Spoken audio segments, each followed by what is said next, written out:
Pemirsa, kita masih membahas kemoterapi dan juga sel kanker. Ini ada fakta mitos yang menarik nih dokter. Fakta atau mitos kemoterapi tidak menjamin kanker tidak muncul lagi. Fakta atau mitos? Fakta. Fakta. Fakta. Jadi memang gini, kemoterapi ini dibuat adalah untuk membersihkan kankernya yang sudah terjadi. Penyebab kanker sendiri ini kan banyak faktor, adanya mutasi genetik, kita dengar yang namanya mutasi gen BRCA. Kemudian tadi juga disampaikan di videonya, kanker serviks ada hubungan dengan infeksi virus HPV. Jadi kemo memang tidak diberikan untuk orang yang tidak kena kanker kan? Tetapi kemo diberikan kalau orang sudah kena kanker, kanker ini memiliki sifat yang sensitif terhadap kemo, fungsinya adalah untuk menyembuhkan atau membersihkan sel kanker, bukan untuk mencegah kanker di kemudian harinya. Oh, oke. Nah dok, ternyata nih selama tadi kita berbincang-bincang, ada pertanyaan yang sudah ditanyakan pemirsa Hidup Sehat yang menyaksikan hari ini. Kita sama-sama menyaksikan di belakang kita. Nah, ini ada 3 pertanyaan dokter, saya akan bacakan satu persatu dulu ya. Yang pertama dari Cit Muti, dok izin bertanya, pernah punya pengalaman dari teman kalau orang tuanya di kemo tapi justru bisa beresiko meninggal ya? Terima kasih. Lalu ada dari Agri Jim, apakah kemoterapi sangat diwajibkan agar bisa sembuh? Dan yang terakhir dari Fajar Santoso, berapa kali pasien menjalani kemoterapi? Dan yang kedua, ada nggak sih pasien yang bisa sembuh meskipun nggak ikut kemoterapi? Menarik nih dok. Ya. Pertanyaannya menarik dan berat. Oke, jadi apakah bisa beresiko meninggal? Betul. Gini, kemoterapi memang bukan pengobatan yang sederhana ya. Bukan seperti kita kalau batuk pilek, tinggal dikasih antibiotik, kemudian istirahat cukup gitu. Kemoterapi itu diberikan dalam cycle, artinya beberapa kali.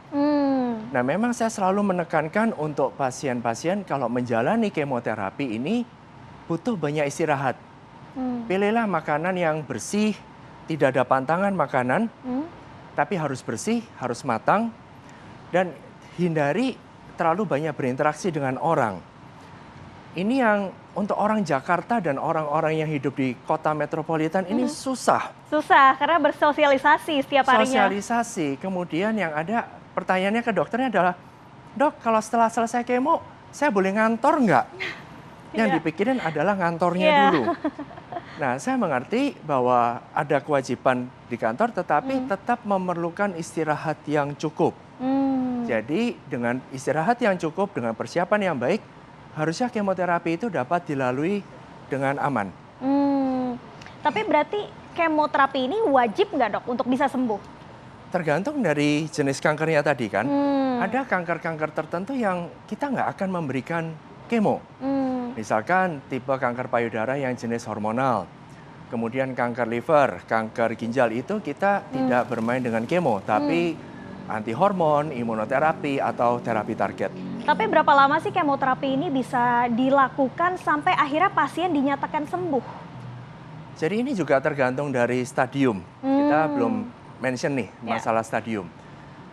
Kanker ini kita sudah tahu jenisnya, ada subtipenya, dan yang paling penting juga adalah stadiumnya. Nah, ini pentingnya untuk kita sampaikan adalah kalau kita bisa deteksi dini kanker, kita bisa temukan kanker pada stadium yang lebih awal. Kalau kita bicara stadium yang lebih awal, artinya target pengobatan kanker adalah sembuh.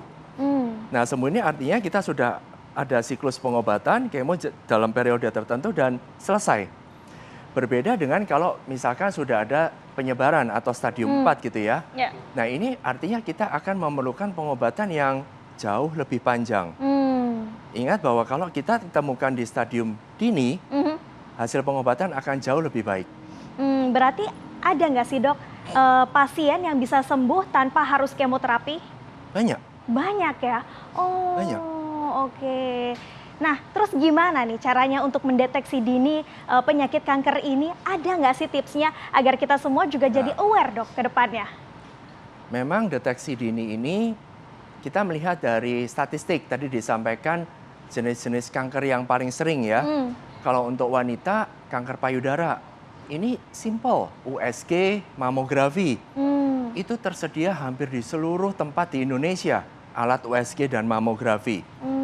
kemudian kanker serviks Ya. atau kanker leher rahim ya, itu mudah sekali dideteksi dengan yang namanya pap smear. Itu saat kita lagi sehat atau saat kita udah mulai merasakan ada gejala sakit, Dok, kita ngeceknya? Tidak, waktu sudah merasakan gejala, justru pada saat kondisi sehat, tidak ada keluhan apa-apa, di situ pentingnya kita melakukan screening deteksi dini tadi. General check up berarti ya, Dok? Yes, general check up juga penting. Tadi ada disampaikan kanker paru, itu simple X-ray, ronsen, itu bisa kelihatan kalau ada nodul kecil di paru yang kita curigai, itu kita bisa explore lebih lanjut. Dan seperti yang tadi dokter mention juga, kalau kita punya faktor keturunan, ini kita juga harus lebih waspada ya, Dok. Harus melakukan general check up karena potensi kita terkena kanker itu lebih besar gitu ya, Dok? Betul.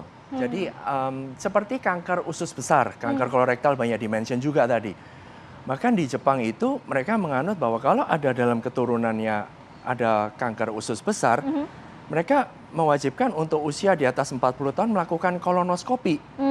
Jadi teropong dari bawah, dari usus bawahnya, itu dilakukan 1-2 tahun sekali. Jadi itulah pentingnya untuk melakukan general check up, untuk bisa mendeteksi dini apakah kita terkena kanker atau tidak. Dan kemudian jika kita terkena, jadi tahu apa kemudian cara mengatasinya. Begitu ya, Dok? Betul. Terima kasih Dr. Jeffrey untuk informasinya. Dan tidak terasa 30 menit kami menemani Anda. Jangan lupa saksikan Hidup Sehat, karena setiap harinya kami akan terus memberikan informasi mengenai dunia kesehatan. Setiap hari Senin sampai Jumat pukul 8.30 waktu Indonesia Barat. Saya Sekar Wanda mewakili kru yang bertugas pamit undur diri. Terima kasih atas perhatian Anda dan sampai jumpa. Indonesia hidup sehat.